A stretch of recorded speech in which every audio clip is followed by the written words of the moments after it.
1950 میں Pakistan Iran pipe line کا proposal ایک ینگ پاکستانی سول انجینئر آفتاب احمد کی طرف سے پیش کیا گیا، جسے پرشین پائپ لائن کا نام دیا گیا۔ مختلف ادوار میں اس پرپوزل پر کام ہوتا رہا، لیکن پھر 1995 میں پاکستان کی انرجی ضروریات کو مد نظر رکھتے ہوئے اس پرپوزل پر جنگی بنیادوں پر کام شروع کیا گیا، اور اسی سال ایران کے ساتھ بات چیت کے بعد ایک ابتدائی معاہدے کو سائن کر لیا گیا۔ مگر 1995 سے لے کر اب تک یعنی 2024 تک اس معاہدے پر جب بھی کام کا آغاز ہوا، امریکہ میں اس کو لے کر تشویش پیدا ہو گئی، اور امریکہ کی طرف سے اس پروجیکٹ کو بند کرنے کی ہر ممکن کوشش کی جاتی رہی۔ گیس کی امپورٹ کے اس پروجیکٹ میں ایسا کیا خاص ہے جو کہ کوسوں میل دور بیٹھے امریکہ کی سالمیت کے لیے خطرہ بن سکتا ہے، یا اس میں امریکہ کا کیا پروفٹ اینڈ لاس چھپا ہوا ہے؟ Let's find out. یہ ہے ایران، تیل اور گیس کے ذخائر سے مالا مال، اور یہ ہے انرجی سیکٹر میں قلت کا شکار Pakistan Iran gas pipeline کا کانسیپٹ تو ویسے بہت پرانا ہے، مگر اس کانسیپٹ نے حقیقت کا روپ دھارا 1995 میں۔ یہ آئیڈیا بہت سادہ سا ہے جو دونوں ملکوں کی ضروریات کو پورا کر سکتا ہے۔ ایران ایک نیچرل گیس رچ کنٹری ہے اور وہ اپنی اس گیس کو بیچنا چاہتا ہے، جبکہ پاکستان اپنی انرجی ضروریات کو پورا کرنے کے لیے اس گیس کا خریدار ہے۔ ایران کے ہمسائے میں ہونے کے سبب یہ گیس بڑی آسانی سے زمینی راستے کے ذریعے پاکستان لائی جا سکتی ہے، یعنی پاکستان میں دوسرے روٹس کے ذریعے لائی جانے والی گیس کی بنسبت یہ روٹ ایزی بھی ہے اور تیز رفتار بھی۔ لیکن یہاں یہ سوال پیدا ہوتا ہے کہ اگر پاکستان ہمسائے میں موجود ایران سے آئل اینڈ گیس لے لے تو کوسوں میل دور بیٹھے امریکہ کا اس میں کیا نقصان ہے؟ کیوں امریکہ ہمیشہ سے ہی اس ٹریڈ کی مخالفت کرتا آیا ہے؟ تو اس کا سیدھا جواب ہے امریکن ڈومیننسی۔ 1995 میں جس ابتدائی معاہدے پر دستخط ہوئے تھے، اس معاہدے میں ایران کی جنوبی پارس گیس فیلڈ سے پاکستان میں کراچی تک پائپ لائن کی تعمیر کو کنسیڈر کیا گیا تھا۔ بعد ازاں ایران نے پاکستان سے بھارت تک پائپ لائن توسیع کی تجویز پیش کی، اور فروری 1999 میں ایران اور بھارت کے درمیان ایک ابتدائی معاہدے پر دستخط ہوئے۔ پاکستان کے ساتھ کیے گئے معاہدے کی روح سے پاکستان نے اپنے علاقوں میں جبکہ ایران نے اپنے علاقوں میں یہ لائن بچھانی تھی، اور پھر ایران پاکستان بارڈر پر ان دونوں پائپ لائنز کو کنیکٹ کیا جانا تھا۔ 30 جنوری 2013 کو پاکستان کی وفاقی حکومت نے پاکستان کے حصے میں پائپ لائن بچھانے کے لیے ایران کے ساتھ ایک معاہدے کی منظوری دی۔ 11 مارچ 2013 کو پائپ لائن کے پاکستانی حصے پر تعمیراتی کام کا افتتاح صدر پاکستان آصف علی زرداری اور ایران کے صدر محمود احمدی نژاد نے کیا۔ اس پائپ لائن کی تعمیر کے لیے لگ بھگ 22 ماہ کی مدت کا تعین کیا گیا۔ بظاہر دیکھنے میں یہ ایک چھوٹا سا پروجیکٹ ہے، لیکن اس کے جیو پولیٹیکل ڈائنامکس بہت وسیع ہیں۔ اس گیس پائپ لائن پروجیکٹ کا پوٹینشل تو اس قدر ہے کہ گیس کی سپلائی کے علاوہ یہ پروجیکٹ اس میں شامل ممالک کو ایک پیج پر بھی لا سکتا ہے۔ یہ پائپ لائن پاکستان سے ہوتی ہوئی بھارت اور پھر بنگلہ دیش بھی جا سکتی ہے، اور یہیں سے شروع ہوتا ہے اس سارے پروجیکٹ میں ٹوسٹ۔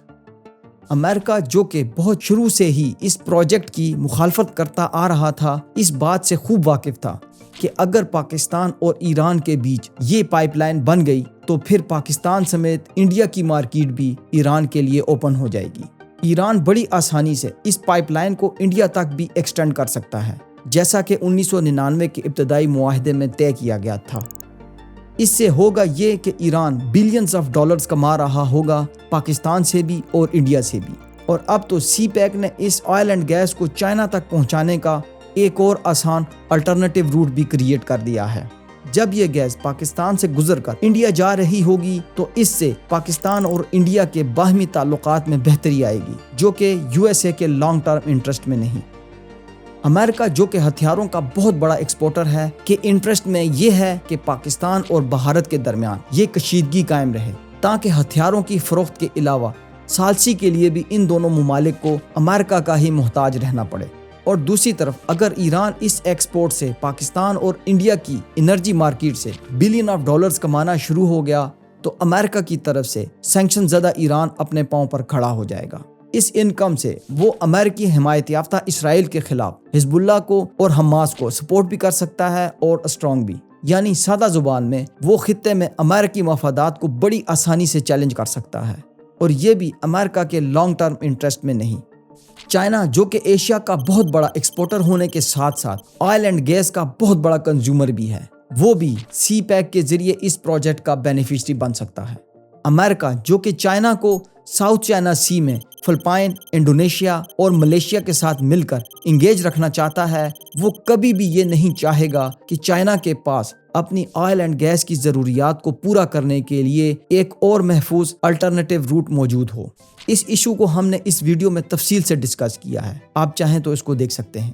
اس پائپ لائن پروجیکٹ میں مشترکہ انٹرسٹ کے سبب خطے میں چائنا، انڈیا، پاکستان اور ایران کا ایک نیا نیکسس بن سکتا ہے، جو کہ ریجنل پاور بن کر خطے میں سے امریکہ کی چودراہٹ کو ختم کر سکتا ہے۔ چائنا جو کہ پہلے ہی ایکسپورٹس اور ٹیکنالوجی کے معاملے میں امریکہ کو پیچھے چھوڑ چکا ہے، خطے کی بڑی طاقت بن کر امریکہ کی دنیا پر سے بالادستی یا سپر پاور ہونے کے دعوے کو کبھی بھی چیلنج کر سکتا ہے۔ امریکہ کی ان تمام خدشات کا حل صرف ایک ہی ہے کہ پاکستان میں اس پائپ لائن کو بچھنے ہی نہ دیا جائے۔ نہ یہ لائن بچھے گی، نہ ایران مضبوط ہوگا اور نہ ہی پاکستان اپنی انرجی کی ضروریات پر قابو پا کر ترقی کر سکے گا۔ نہ یہ گیس بھارت پہنچے گی جو کہ پاکستان انڈیا کے درمیان کشیدگی کو کم کر کے ایک پیج پر لانے کا سبب بنے، اور نہ ہی چائنا کو ایک الٹرنیٹیو روٹ دستیاب ہو سکے گا۔ یعنی صرف ایک تیر سے امریکہ کئی شکار کرنا چاہتا ہے۔ یہی وجہ ہے کہ پاکستان نے جیسے ہی حالیہ دنوں میں اس پروجیکٹ پر دوبارہ سے کام شروع کیا، امریکہ کی طرف سے پاکستان کو پریشرائز کرنے کے ساتھ ساتھ سینکشنز کی بھی دھمکیاں دی جانے لگی۔ اس صورتحال میں پاکستان ایسے دوراہے پر کھڑا ہے جہاں نہ وہ آگے جا سکتا ہے اور نہ ہی اس کے لیے پیچھے مڑنے کا کوئی راستہ ہے۔ اگر وہ اس ایگریمنٹ کے اکارڈنگ اس پروجیکٹ کو مکمل کرنے کی کوشش کرتا ہے تو امریکہ کی طرف سے اس پر سینکشنز کی بات کی جاتی ہے، اور اگر وہ اس ایگریمنٹ سے وڈرا کرنے کی کوشش کرتا ہے تو ایران کی طرف سے انٹرنیشنل کورٹ آف جسٹس میں اس پر $18 بلین کے ہرجانے کے دعوے کا خطرہ منڈلا رہا ہے۔ پاکستان کو اب اس صورتحال میں اپنا وزن کسی ایک پلڑے میں تو ڈالنا ہی ہوگا، یا تو وہ امریکہ کی بالادستی تسلیم کر لے اور اپنے آپ کو سینکشن سے بھی بچا لے اور فائنینشیل اسسٹنس کی مد میں کوئی شارٹ ٹرم بینیفٹ اٹھا لے، یا پھر زندہ قوموں کی طرح ہمت اور دلیری کا مظاہرہ کرتے ہوئے اپنے لانگ ٹرم بینیفٹ کو مد نظر رکھتے ہوئے ایران کے ساتھ اس گیس پائپ لائن منصوبے کو مکمل کرے۔ جیسا کہ رشیا یوکرین کرائسس کے دوران انڈیا نے اپنے انٹرسٹ کو مد نظر رکھتے ہوئے باوجود انٹرنیشنل پریشر کے رشیا سے سستے تیل کی خریداری کے سودے کیے۔ ویڈیو انفارمیٹیو لگی ہو تو لائک اور چینل کو کر لیں سبسکرائب۔ اللہ حافظ۔